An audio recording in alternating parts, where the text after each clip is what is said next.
ನಮ್ಮಲ್ಲಿ ಹೆಚ್ಚಿನವರಿಗೆ ಬೆಳಿಗ್ಗೆ ಎದ್ದ ತಕ್ಷಣ ನಾವು ಎಷ್ಟು ಚುರುಕಾಗಿರ್ತೀವಿ, ಫ್ರೆಶ್ ಆಗಿರ್ತೀವಿ, ಅದೇ ಮಧ್ಯಾಹ್ನ ಸಂಜೆ ಆಗ್ತಿದ್ದಂಗೆ ನಮಗೆ ಬೇಗ ಸುಸ್ತಾಗ್ಬಿಡುತ್ತೆ, ಕೆಲಸ ಮಾಡಕ್ಕೆ ಇಂಟ್ರೆಸ್ಟೇ ಇರಲ್ಲ, ಬೇಜಾರಾಗ್ಬಿಡುತ್ತೆ ಅಂತ ಹೇಳ್ತಿರ್ತೀವಿ. ಇದಕ್ಕೆ ನಾವು ಅನುಸರಿಸ್ತಾ ಇರುವಂತಹ ತಪ್ಪು ಆಹಾರ ಕ್ರಮ ಅಂದ್ರೆ ಆಶ್ಚರ್ಯ ಆಗುತ್ತಲ್ವಾ? ನಮ್ಗೆ ಶಕ್ತಿ ಬೇಕು, ಚುರುಕಾಗಿರ್ಬೇಕು ಅಂತ ಟೀ ಕಾಫಿ ಕುಡಿದ್ರೆ ಅಥವಾ ಒಂದು ಸ್ವೀಟ್ ತಿಂದ್ರೆ ತಕ್ಷಣದಲ್ಲಿ ಪರಿಣಾಮ ಸಿಗ್ಬಹುದು, ಆದ್ರೆ ಅದರಿಂದ ಆಗುವಂತಹ ಅಡ್ಡ ಪರಿಣಾಮಗಳೇ ಹೆಚ್ಚು. ಸುಲಭವಾಗಿ ನೈಸರ್ಗಿಕವಾಗಿ ಸಿಗುವಂತಹ ಸುರಕ್ಷಿತವಾಗಿ ನಾವು ತಿನ್ನಬಹುದಾದಂತಹ 7 ಮುಖ್ಯ ಆಹಾರಗಳನ್ನ ನಮ್ಮ ಪಥ್ಯದಲ್ಲಿ ಆಹಾರ ಕ್ರಮದಲ್ಲಿ ಅನುಸರಿಸೋದ್ರಿಂದ ನಾವು ಪ್ರತಿನಿತ್ಯ ಇಡೀ ದಿನ ಚುರುಕಾಗಿರಬಹುದು, ಫ್ರೆಶ್ ಆಗಿರಬಹುದು, ಲವಲವಿಕೆಯಿಂದ ಜೀವನವನ್ನು ಸಾಗಿಸಬಹುದು ಅಂದ್ರೆ ಆಶ್ಚರ್ಯ ಆಗುತ್ತಲ್ವಾ? ಯಾವುದು ಈ 7 ಆಹಾರಗಳಂತ ತಿಳ್ಕೊಳ್ಳೋಣ. ನಮಸ್ಕಾರ, ನಾನು ನಿಮ್ಮ orthopaedic surgeon doctor Kishan Bhagwat.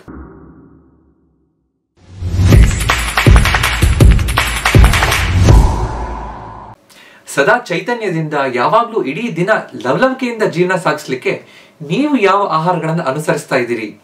ಈ 7 ಆಹಾರಗಳಲ್ಲಿ ಇವತ್ತು ನಾವು ಡಿಸ್ಕಸ್ ಮಾಡ್ತಾ ಇರುವಂತಹ 7 ಆಹಾರಗಳಲ್ಲಿ 3 ಮುಖ್ಯವಾದಂತಹದ್ದು ಯಾವುದು ಅಂತ ನಿಮ್ಗೆ ಅನ್ಸುತ್ತೆ? ದಯವಿಟ್ಟು ನನಗೆ ಕಮೆಂಟ್ ಮಾಡಿ ತಿಳಿಸಿ.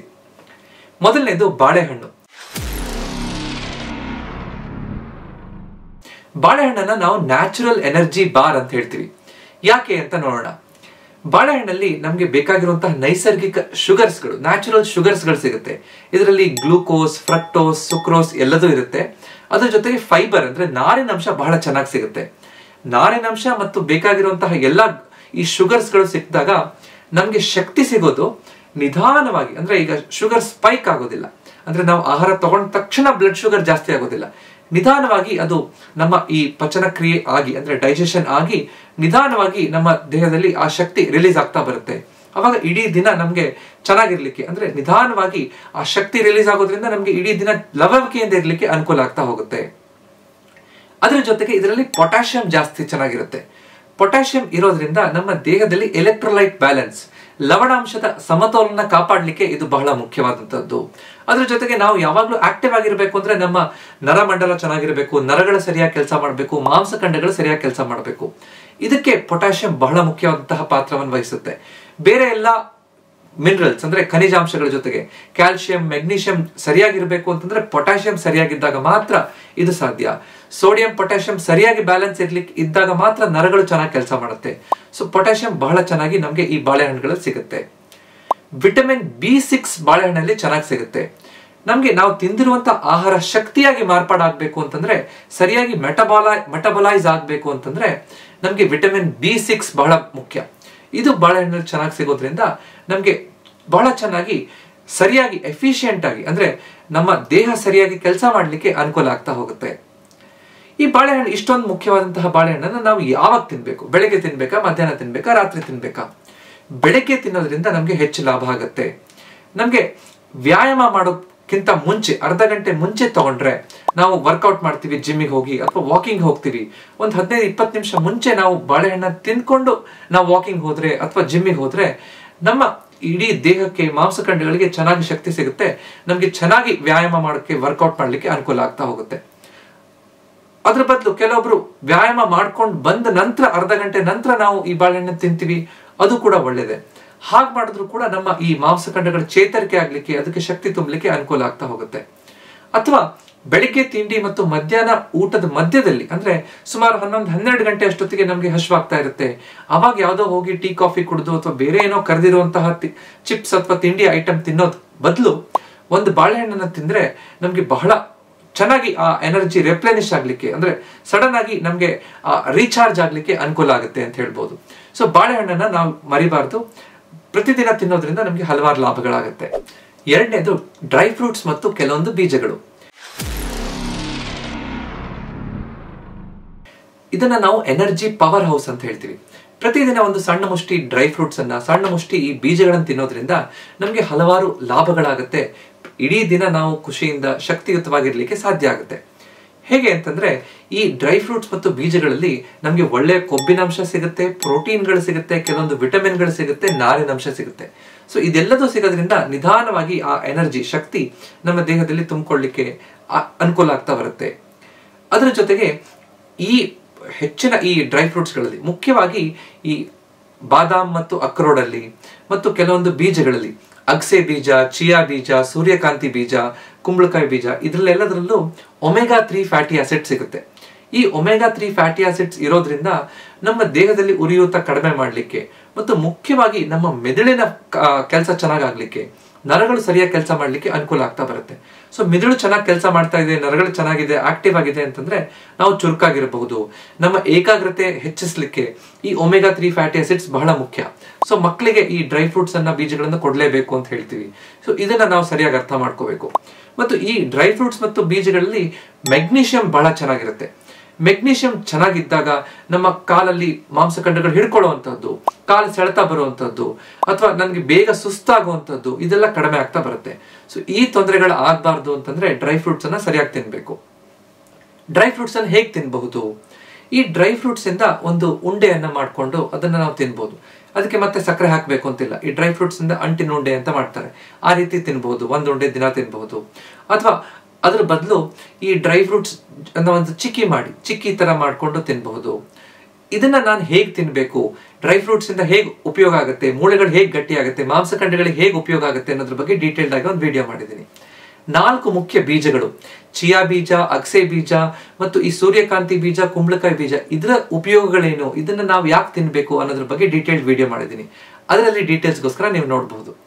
ಹೆಚ್ಚಿನ ಸಲ ನಾವು ಹೇಗೆ ತಿನ್ಬೇಕು ಅನ್ನೋದನ್ನ ಸರಿಯಾಗಿ ಅರ್ಥ ಮಾಡ್ಕೋಬೇಕು. ಅದ್ರ ಜೊತೆಗೆ ನನಗೆ ಇಷ್ಟೊಂದೆಲ್ಲ ಲಾಭ ಆಗುತ್ತೆ ಈ ಡ್ರೈ ಫ್ರೂಟ್ಸ್ ತಿಂದ್ರೆ, ನನಗೆ ಬಾಳೆಹಣ್ಣು ತಿಂದ್ರೆ ಅಂತ ಹೆಚ್ಚು ತಿಂದ್ಬಿಟ್ರೆ ಅದರಿಂದ ಅಡ್ಡ ಪರಿಣಾಮ ಆಗುತ್ತೆ. ನಮ್ಮ ದೇಹ ತೂಕ ಇಳಿಸಬೇಕು ಅಂತಂದ್ರೆ ಈ ಬಾಳೆಹಣ್ಣು ತಿನ್ನೋದ್ರಿಂದ, ಡ್ರೈ ಫ್ರೂಟ್ಸ್ ತಿನ್ನೋದ್ರಿಂದ ನಮಗೆ ಲಾಭ ಆಗುತ್ತೆ. ಆದ್ರೆ ಸರಿಯಾದ ಪ್ರಮಾಣದಲ್ಲಿ ಪೋರ್ಷನ್ ಕಂಟ್ರೋಲ್ ಬಹಳ ಮುಖ್ಯ. ಎಷ್ಟು ತಿಂತೀವಿ ಅನ್ನೋದು ಕೂಡ ಬಹಳ ಅರ್ಥ ಮಾಡ್ಕೊಂಡು ತಿನ್ಬೇಕು. ಈಗ ನಾವು ಬಾದಾಮ್ ತಿಂತೀವಿ ಅಂತಂದ್ರೆ 4 ರಿಂದ 5 ಬಾದಾಮ್ ಲಿಮಿಟ್. ಅದಕ್ಕಿಂತ ಹೆಚ್ಚು ತಿಂದ್ರೆ ಅದರಿಂದ ಅಡ್ಡ ಪರಿಣಾಮ ಆಗುತ್ತೆ. ಬಾದಾಮ್ ತಿನ್ಬೇಕಾದ್ರೆ ನಾವು ಅದನ್ನ ನೀರಲ್ಲಿ ನೆನೆಸಿಟ್ಟು ಅದರ ಹೊರಗಡೆ ಸಿಪ್ಪೆ ತೆಗೆದು ತಿಂದ್ರೆ ಅದರಲ್ಲಿರುವಂತಹ ಇನಿಬಿಟರ್, ಅಂದ್ರೆ ಆ ಸಿಪ್ಪೆಯಲ್ಲಿರುವಂತಹ ಇನಿಬಿಟರ್ ಹೋಗುತ್ತೆ, ನಮ್ಗೆ ಲಾಭ ಆಗ್ತಾ ಬರುತ್ತೆ. ಸೊ ಒಂದೊಂದನ್ನು ಸರಿಯಾಗಿ ಅರ್ಥ ಮಾಡ್ಕೊಳ್ಳುವಂಥದ್ದು ಬಹಳ ಮುಖ್ಯ. ಇದನ್ನ ನಾವು ಸರಿಯಾಗಿ ಅರ್ಥ ಮಾಡ್ಕೊಂಡು ತಿಂದ್ರೆ ನಮ್ಗೆ ಹೆಚ್ಚು ಲಾಭ ಆಗ್ತಾ ಹೋಗುತ್ತೆ. 3ನೇದು ಮೊಟ್ಟೆ ಮತ್ತು ಮೊಳಕೆ ಕಾಳು.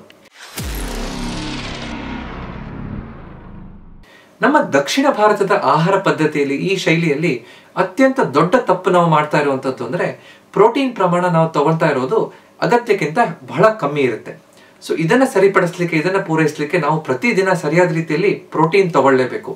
ಇದಕ್ಕೆ ಪ್ರತಿದಿನ 1 ರಿಂದ 2 ಮೊಟ್ಟೆ ತಗೊಳ್ಳೋದ್ರಿಂದ ಅಥವಾ 1 ಕಪ್ ನಾವು ಮೊಳಕೆ ಕಾಳನ್ನ ತಗೊಳ್ಳೋದ್ರಿಂದ ಬಹಳ ಚೆನ್ನಾಗಿ ನಮ್ಗೆ ಅನುಕೂಲ ಆಗ್ತಾ ಬರುತ್ತೆ.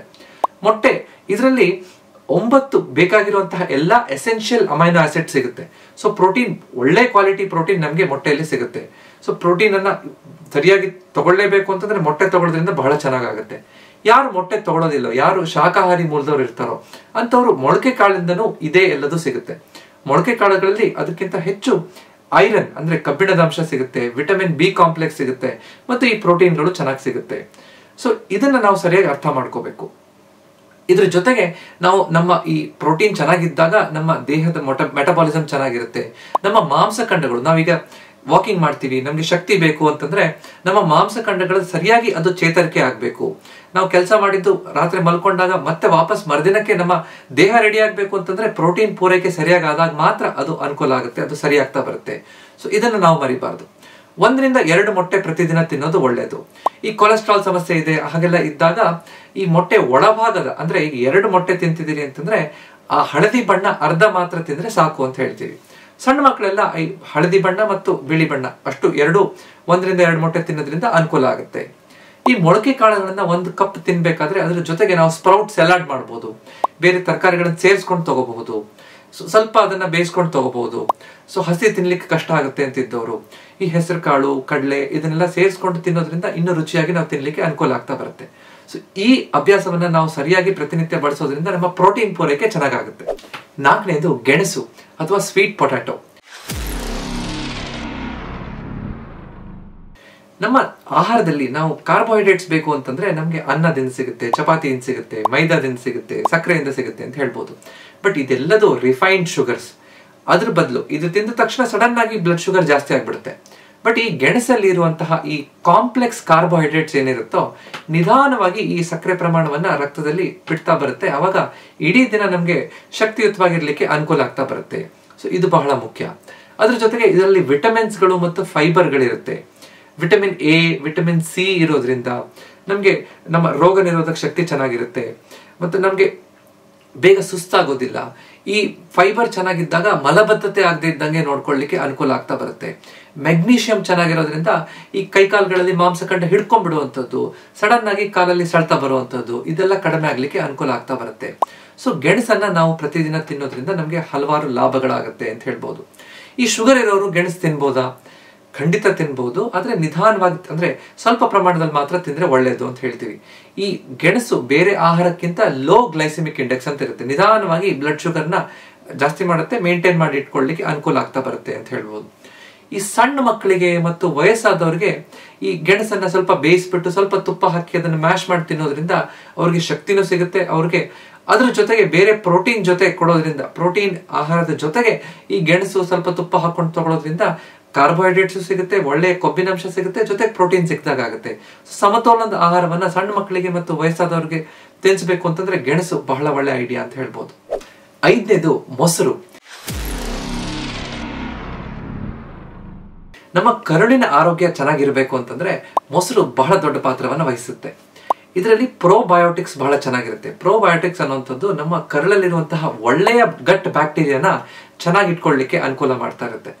ಒಳ್ಳೆಯ ಬ್ಯಾಕ್ಟೀರಿಯಾ ನಮ್ಮ ಕರಳಲ್ಲಿ ಇದೆ ಅಂತಂದ್ರೆ ನಮ್ಮ ಪಚನ ಕ್ರಿಯೆ ಚೆನ್ನಾಗಾಗುತ್ತೆ, ನಮ್ಮ ಪೋಷಕಾಂಶಗಳೆಲ್ಲದೂ ಚೆನ್ನಾಗಿ ದೇಹ ಹೀರ್ಕೊಳ್ಳುತ್ತೆ, ನಮ್ಗೆ ಇಡೀ ದಿನ ಶಕ್ತಿ ಸಿಗ್ಲಿಕ್ಕೆ ಅನುಕೂಲ ಆಗ್ತಾ ಬರುತ್ತೆ. ಸೊ ಮೊಸರನ್ನ ಪ್ರತಿದಿನ ತಿನ್ನುವಂಥದ್ದು ಬಹಳ ಮುಖ್ಯ. ಅದ್ರ ಜೊತೆಗೆ ಇದರಲ್ಲಿ ಬಹಳ ಚೆನ್ನಾಗಿ ಪ್ರೋಟೀನ್ ಕೂಡ ಇರುತ್ತೆ. ಹಾಲಿನ ಪದಾರ್ಥಗಳಲ್ಲಿ ಪ್ರೋಟೀನ್ ಹೆಚ್ಚು ಚೆನ್ನಾಗಿರುತ್ತೆ. ಸೊ ಇದನ್ನ ಹಾಲನ್ನು ನಾವು ಕಂಪ್ಲೀಟ್ ಫುಡ್ ಅಂತ ಹೇಳ್ತೀವಿ, ಎಲ್ಲ ಪೋಷಕಾಂಶಗಳಿರುತ್ತೆ. ಸೊ ಮೊಸರಲ್ಲೂ ಕೂಡ ಪ್ರೋಟೀನ್ ಚೆನ್ನಾಗಿರುತ್ತೆ. ಅದರ ಜೊತೆಗೆ ಕ್ಯಾಲ್ಸಿಯಂ ನಮ್ಗೆ ಚೆನ್ನಾಗಿ ಸಿಗುತ್ತೆ, ನಮ್ಮ ಮೂಳೆಗಳಿಗೆ, ಮಾಂಸಖಂಡಗಳಿಗೆ ಬಹಳ ಒಳ್ಳೆಯದು ಅಂತ ಹೇಳ್ಬೋದು. ಅದ್ರ ಜೊತೆಗೆ ಈ ಮೊಸರನ್ನ ತಿನ್ನೋದ್ರಿಂದ ನಮ್ಮ ಗ್ಯಾಸ್ಟ್ರಿಕ್ ಸಮಸ್ಯೆ ಇದ್ದವ್ರಿಗೆ, ನನ್ಗೆ ಎಸಿಡಿಟಿ ಆಗುತ್ತೆ, ಹೊಟ್ಟೆ ಉರಿ ಆಗುತ್ತೆ, ಎದೆ ಉರಿ ಆಗುತ್ತೆ, ಅಜೀರ್ಣ ಆಗ್ತಾ ಇದೆ, ಇದೆಲ್ಲ ಕಡಿಮೆ ಆಗ್ಲಿಕ್ಕೆ ಅನುಕೂಲ ಆಗ್ತಾ ಬರುತ್ತೆ. ಮತ್ತು ತುಂಬಾ ನನ್ಗೆ ಹೀಟ್ ಆಗುತ್ತೆ, ನಮ್ಮ ದೇಹ ಹೀಟ್ ಆಗುತ್ತೆ ಅಂತ ಹಲವಾರು ಜನ ಹೇಳ್ತಿರ್ತಾರೆ. ಮೊಸರು ಬಹಳ ಚೆನ್ನಾಗಿ ನಮ್ಮ ದೇಹವನ್ನ ತಂಪು ಮಾಡ್ಲಿಕ್ಕೆ ಬಹಳ ಉಪಯುಕ್ತ ಅಂತ ಹೇಳ್ಬೋದು. ಸೊ ಮೊಸರನ್ನ ನಮ್ಮ ಈ ದಕ್ಷಿಣ ಭಾರತದ ಆಹಾರ ಶೈಲಿಯಲ್ಲಿ ನಾವು ಯಾವಾಗ್ಲೂ ಊಟ ಮುಗಿಸ್ಬೇಕಂದ್ರೆ ಮೊಸರನ್ನದಿಂದ ಮುಗಿಸ್ತೀವಿ. ಸಣ್ಣ ಮಕ್ಕಳಿಗೆ ನಾವು ಫಸ್ಟ್ ಮೊಸರನ್ನ ತಿನ್ಸುವಂಥದ್ದು ಅಭ್ಯಾಸ ಮಾಡಿಸ್ತೀವಿ. ಸೊ ಇದನ್ನ ಮೊಸರನ್ನ ತಿನ್ಲಿಕ್ಕೆ ಸಂಜೆ ಆಗ್ತಿದ್ದಂಗೆ ನಾನು ಮೊಸರು ತಿನ್ನಕ್ಕಾಗಲ್ಲ ಅಂತಂದ್ರೆ ಮಜ್ಜಿಗೆ ಏನಾದ್ರೂ ಕುಡೀರಿ ಅಂತ ಹೇಳ್ಬೋದು. ಮಜ್ಜಿಗೆ ಜೊತೆಗೆ ಸ್ವಲ್ಪ ಜೀರಿಗೆ ಹಾಕಿ, ಸ್ವಲ್ಪ ಚಿಯಾ ಬೀಜಗಳನ್ನ ಹಾಕಿ, ಸ್ವಲ್ಪ ಸೊಪ್ಪುಗಳನ್ನು ಹಾಕಿ ಮಿಕ್ಸ್ ಮಾಡ್ಕೊಂಡು ಮಜ್ಜಿಗೆ ಕುಡಿಯೋದ್ರಿಂದನೂ ಒಳ್ಳೇದಾಗುತ್ತೆ. ಸೊ ಮೊಸರು ಮಜ್ಜಿಗೆಯನ್ನ ನಾವು ಪ್ರತಿದಿನ ಉಪಯೋಗಿಸುವಂಥದ್ದನ್ನ ಮರಿಬಾರ್ದು. 6ನೇದು ಹಸಿರು ಸೊಪ್ಪುಗಳು, ಲೀಫಿ ಗ್ರೀನ್ಸ್.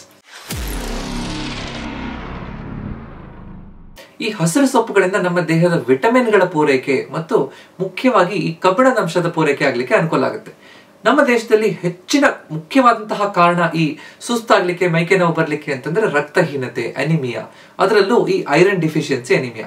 ನಮ್ಮ ಆಹಾರದಲ್ಲಿ ಕಬ್ಬಿಣದ ಅಂಶ ಕಡಿಮೆ ಇರೋದ್ರಿಂದ ನಮ್ಮ ರಕ್ತ ಕಡಿಮೆ ಆಗ್ತಾ ಬರುತ್ತೆ, ರಕ್ತದ ಹಿಮೋಗ್ಲೋಬಿನ್ ಪ್ರಮಾಣ ಕಡಿಮೆ ಆಗುತ್ತೆ. ಸೊ ಅದಕ್ಕೆ ನಮ್ಮ ಈ ಕಬ್ಬಿಣದ ಅಂಶ ನಮ್ಮ ಆಹಾರದಲ್ಲಿ ಇರಬೇಕು ಅಂತಂದ್ರೆ ಮುಖ್ಯವಾಗಿ ಸೊಪ್ಪುಗಳನ್ನು ತಗೊಳ್ಳೇಬೇಕು. ಅದರಲ್ಲೂ ಈ ಪಾಲಕ್ ಸೊಪ್ಪು, ಮೆಂತೆ ಸೊಪ್ಪು, ನುಗ್ಗೆ ಸೊಪ್ಪು, ಹರವೆ ಸೊಪ್ಪು, ಇದರಲ್ಲಿ ಐರನ್ ಅಂಶ ಜಾಸ್ತಿ ಇರುತ್ತೆ. ಇದರ ಜೊತೆಗೆ ನಮ್ಮ ಸೊಪ್ಪುಗಳಲ್ಲಿ ಈ ಫೋಲಿಕ್ ಆಸಿಡ್ ಸಿಗುತ್ತೆ. ಐರನ್ ನಮ್ಮ ಜಠರದಲ್ಲಿ ಸರಿಯಾಗಿ ಅಬ್ಸಾರ್ಬ್ ಆಗ್ಬೇಕು, ಹೀರ್ಕೋಬೇಕು ಅಂದ್ರೆ ವಿಟಮಿನ್ ಸಿ ಬೇಕೇ ಬೇಕು. ಅದಕ್ಕೆ ಹುಳಿ ಸಿಹಿ ಇರುವಂತಹ ಹಣ್ಣುಗಳ ಜೊತೆಗೆ ನಾವು ಈ ಐರನ್ ಇರುವಂತಹ ಸೊಪ್ಪುಗಳನ್ನು ತಗೊಂಡ್ರೆ ನಮ್ಗೆ ಅನುಕೂಲ ಆಗ್ತಾ ಬರುತ್ತೆ ಅಂತ ಹೇಳ್ಬೋದು. ಅದರ ಜೊತೆಗೆ ಈ ಸೊಪ್ಪುಗಳಲ್ಲಿ ಮೆಗ್ನೀಷಿಯಂ ಬಹಳ ಚೆನ್ನಾಗಿರುತ್ತೆ. ಸೊ ಅದಕ್ಕೋಸ್ಕರ ಈ ಮಾಂಸಖಂಡಗಳು ರಿಲ್ಯಾಕ್ಸ್ ಆಗ್ಲಿಕ್ಕೆ, ಸರಿಯಾಗಿ ಮಾಂಸಖಂಡಗಳು ಕೆಲಸ ಮಾಡ್ಲಿಕ್ಕೆ ಅನುಕೂಲ ಆಗ್ತಾ ಬರುತ್ತೆ. ಆಂಟಿ ಆಕ್ಸಿಡೆಂಟ್ಸ್ ಗಳಿರುತ್ತೆ. ಆಕ್ಸಿಡೇಟಿವ್ ಸ್ಟ್ರೆಸ್ ಇಂದ ಹಲವಾರು ತೊಂದರೆಗಳಾಗ್ತಾ ಇರುತ್ತೆ ದೇಹದಲ್ಲಿ. ಇದೆಲ್ಲ ಸರಿಯಾಗ್ಲಿಕ್ಕೆ, ದೇಹ ಚೇತರಿಕೆ ಆಗ್ಲಿಕ್ಕೆ, ದೇಹ ತನ್ನಂತ ರಿಪೇರ್ ಮಾಡ್ಕೊಳ್ಳಿಕ್ಕೆ ಸೊಪ್ಪುಗಳಲ್ಲಿರುವಂತಹ ವಿಟಮಿನ್ಗಳು ಬಹಳ ದೊಡ್ಡ ಪಾತ್ರವನ್ನು ವಹಿಸುತ್ತೆ. ಸೊಪ್ಪುಗಳನ್ನ ನಾವು ಪ್ರತಿದಿನ ಒಂದು ಸೊಪ್ಪಿನ ಪದಾರ್ಥ ಇರಲೇಬೇಕು. ಸೊಪ್ಪಿನ ಪಲ್ಯ ಆಗಿರ್ಬೋದು, ಸೊಪ್ಪಿನ ಸಾಂಬಾರ್ ಆಗಿರ್ಬೋದು, ಯಾವ್ದಾದ್ರೂ ಒಂದು ಸೊಪ್ಪಿನ ಪದಾರ್ಥ ಇರುವಂತಹ ಅಭ್ಯಾಸವನ್ನ ನಾವು ರೂಢಿಸ್ಕೊಂಡ್ರೆ ನಮ್ಮ ದೇಹದಲ್ಲಿ ಶಕ್ತಿಯುತವಾಗಿರ್ಲಿಕ್ಕೆ, ಇಡೀ ದಿನ ನಮ್ಗೆ ಎಲ್ಲಾ ವಿಟಮಿನ್ಗಳು ನಮ್ಗೆ ಚೆನ್ನಾಗಿ ಸಿಗ್ಲಿಕ್ಕೆ ಅನುಕೂಲ ಆಗುತ್ತೆ. 7ನೇದು ಮತ್ತು ಕೊನೆಯದು ರಾಗಿ. ನಮ್ಮ ಕರ್ನಾಟಕದಲ್ಲಿ ಬಹಳ ಸುಲಭವಾಗಿ ಸಿಗುವಂತದ್ದು ಮತ್ತು ಅತ್ಯಂತ ಹೆಚ್ಚು ಉಪಯೋಗಿಸುವಂತಹ ಪದಾರ್ಥ ಅಂತ ಹೇಳ್ಬೋದು. ರಾಗಿಯಲ್ಲಿ ಕಾಂಪ್ಲೆಕ್ಸ್ ಕಾರ್ಬೋಹೈಡ್ರೇಟ್ಸ್ ಇರುತ್ತೆ. ಅಂದ್ರೆ ನಾವು ಬೇರೆ ಹೆಚ್ಚಿನ ಧಾನ್ಯಗಳಿಗಿಂತ ಜಾಸ್ತಿ ನಮ್ಗೆ ಈ ಕಾಂಪ್ಲೆಕ್ಸ್ ಕಾರ್ಬೋಹೈಡ್ರೇಟ್ಸ್ ರಾಗಿಯಲ್ಲಿ ಸಿಗೋದ್ರಿಂದ ನಿಧಾನವಾಗಿ ಆ ಸಕ್ಕರೆ ಪ್ರಮಾಣ ನಮ್ಮ ರಕ್ತವನ್ನ ಎಂಟರ್ ಆಗುತ್ತೆ, ನಮ್ಗೆ ಇಡೀ ದಿನ ಚೆನ್ನಾಗಿ ಶಕ್ತಿ ಇರ್ಲಿಕ್ಕೆ ಅನುಕೂಲ ಆಗ್ತಾ ಹೋಗುತ್ತೆ. ಅದರ ಜೊತೆಗೆ ಈ ರಾಗಿಯಲ್ಲಿ ಕ್ಯಾಲ್ಸಿಯಂ ಚೆನ್ನಾಗಿರುತ್ತೆ, ನಮ್ಮ ಮೂಳೆಗಳು ಗಟ್ಟಿಯಾಗಿ ಇಟ್ಕೊಳ್ಳಿಕ್ಕೆ ಅನುಕೂಲ ಆಗುತ್ತೆ. ಐರನ್ ಅಂದ್ರೆ ಕಬ್ಬಿಣದ ಅಂಶ ಚೆನ್ನಾಗಿರುತ್ತೆ, ರಕ್ತಹೀನತೆ ಕಡಿಮೆ ಆಗ್ಲಿಕ್ಕೆ, ರಕ್ತದ ಪ್ರಮಾಣವನ್ನು ಸರಿಯಾಗಿ ಇಟ್ಕೊಳ್ಳಿಕ್ಕೆ ಈ ರಾಗಿ ಅನುಕೂಲಕರ. ಅದರ ಜೊತೆಗೆ ಇದರಲ್ಲಿ ಬೇರೆ ಧಾನ್ಯಗಳಿಗಿಂತ ಹೆಚ್ಚು ನಾರಿನಂಶ ಇರೋದ್ರಿಂದ ನಮ್ಮ ಪಚನ ಕ್ರಿಯೆ ಚೆನ್ನಾಗಿ ಇಟ್ಕೊಳ್ಳಿಕ್ಕೂ ಇದರಿಂದ ಸಾಧ್ಯ ಅಂತ ಹೇಳ್ಬೋದು. ಮತ್ತು ಇದರ ಗ್ಲೈಸೆಮಿಕ್ ಇಂಡೆಕ್ಸ್ ಕಡಿಮೆ ಇರೋದ್ರಿಂದ ಈ ಸಕ್ಕರೆ ಕಾಯಿಲೆ ಇರೋರು ಕೂಡ ರಾಗಿಯನ್ನ ಚೆನ್ನಾಗಿ ಬಳಸಬಹುದು. ರಾಗಿಯನ್ನ ನಾವು ಒಂದು ರಾಗಿ ಬಿಸ್ಕೆಟ್ ಇಂದ ಹಿಡಿದು, ರಾಗಿ ಉಂಡೆಯಿಂದ ಹಿಡಿದು, ರಾಗಿ ಮುದ್ದೆ ಮಾಡೋದು, ರಾಗಿ ದೋಸೆ ಮಾಡೋದು, ರಾಗಿ ರೊಟ್ಟಿ ಮಾಡೋದು, ಈ ರೀತಿ ಹಲವಾರು ಬೇರೆ ಬೇರೆ ರೀತಿಯಲ್ಲಿ ನಾವು ರಾಗಿಯನ್ನ ಬಳಸಬಹುದು. ಸೊ ಪ್ರತಿದಿನ ರಾಗಿಯ ಒಂದು ಪದಾರ್ಥವನ್ನ ಮಾಡೋದ್ರಿಂದ ನಮ್ಗೆ ಹೆಚ್ಚು ಅನುಕೂಲ ಆಗುತ್ತೆ. ನಮ್ಮ ಇಡೀ ದಿನ ಚೈತನ್ಯಯುತವಾಗಿ ಕಳೆಯಲಿಕ್ಕೆ ಸಾಧ್ಯ ಆಗುತ್ತೆ. ಇವತ್ತು ನಾವು ಏನ್ ಕಲ್ತ್ವಿ ಅಂತ ನೋಡೋಣ. ನಮ್ಮ ಕಾರ್ಬೋಹೈಡ್ರೇಟ್ ಪೂರೈಕೆ ಚೆನ್ನಾಗಿ ಆಗ್ಬೇಕು, ಒಳ್ಳೆ ಕಾರ್ಬೋಹೈಡ್ರೇಟ್ ಬೇಕು ಅಂತಂದ್ರೆ ಬಾಳೆಹಣ್ಣು, ರಾಗಿ ಮತ್ತು ಗೆಣಸನ್ನ ತಗೊಳ್ಳೋದ್ರಿಂದ, ನಮ್ಮ ಪ್ರೋಟೀನ್ ಪೂರೈಕೆಗೋಸ್ಕರ ಒಳ್ಳೆ ಮೊಳಕೆ ಕಾಳು ಅಥವಾ ಮೊಟ್ಟೆಯನ್ನ ತಗೊಳ್ಳೋದ್ರಿಂದ, ನಮ್ಮ ಜಠರ ಚೆನ್ನಾಗಿರ್ಬೇಕು ಅಂತಂದ್ರೆ ಮೊಸರನ್ನ ಪ್ರತಿದಿನ ತಿನ್ನೋದ್ರಿಂದ, ನಮ್ಮ ಖನಿಜಾಂಶ ಮತ್ತು ವಿಟಮಿನ್ಗಳ ಪೂರೈಕೆಗೋಸ್ಕರ ಸರಿಯಾದ ರೀತಿಯಲ್ಲಿ ಸೊಪ್ಪಿನ ಪದಾರ್ಥವನ್ನು ಒಂದಾದ್ರೂ ಪ್ರತಿದಿನ ತಗೊಳ್ಳೋದ್ರಿಂದ, ಜೊತೆಗೆ ನಮ್ಮ ಈ ಡ್ರೈ ಫ್ರೂಟ್ಸ್ ಮತ್ತು ಬೀಜಗಳನ್ನ ತಗೊಳ್ಳೋದ್ರಿಂದ ಎಲ್ಲಾ ರೀತಿಯಲ್ಲಿ ನಮ್ಮ ಇಡೀ ದಿನ ಚೈತನ್ಯಯುತವಾಗಿ ಸಾಗ್ಲಿಕ್ಕೆ, ಸರಿಯಾದ ರೀತಿಯಲ್ಲಿ ನಮಗೆ ಶಕ್ತಿ ನಮ್ಮ ಇಡೀ ದಿನ ಸಿಗ್ಲಿಕ್ಕೆ ಅನುಕೂಲ ಆಗ್ತಾ ಹೋಗುತ್ತೆ. ಸೊ ಈ ರೀತಿಯಾದಂತಹ ಈ 7 ಆಹಾರ ಪದಾರ್ಥಗಳನ್ನ ನಮ್ಮ ದೈನಂದಿನ ಆಹಾರ ಪದ್ಧತಿಯಲ್ಲಿ ನಾವೆಲ್ಲರೂ ಅಳವಡಿಸ್ಕೊಳ್ಳೋಣ. ನೀವೆಲ್ಲ ಅಳವಡಿಸ್ಕೊಂಡಿದ್ದೀರಾ ಅನ್ನೋದ್ರ ಬಗ್ಗೆ ನನಗೆ ತಿಳಿಸಿ. ಇವತ್ತಿನ ವಿಡಿಯೋ ನಿಮ್ಗೆ ಇಷ್ಟ ಆಯ್ತು ಅಂದ್ರೆ ದಯವಿಟ್ಟು ಇದನ್ನ ಲೈಕ್ ಮಾಡಿ ಮತ್ತು ನಿಮ್ಮ ಅಕ್ಕಪಕ್ಕದವರ ಜೊತೆ ಇದನ್ನ ಹಂಚ್ಕೊಳ್ಳಿ. ಇದೇ ರೀತಿಯಾದಂತಹ ಹೆಚ್ಚಿನ ವಿಡಿಯೋ ನೋಡ್ಬೇಕು ಅಂದ್ರೆ ನನ್ನ ಚಾನೆಲ್ನ ದಯವಿಟ್ಟು ಸಬ್ಸ್ಕ್ರೈಬ್ ಮಾಡಿ. ಯಾಕಂದ್ರೆ ನಮ್ಮ ಆರೋಗ್ಯ ನಮ್ಮ ಕೈಲಿದೆ, ಅದನ್ನ ಸರಿಯಾಗಿ ಇಟ್ಕೊಳ್ಳೋದು ನಮ್ಮ ಕರ್ತವ್ಯ. ನಮಸ್ಕಾರ.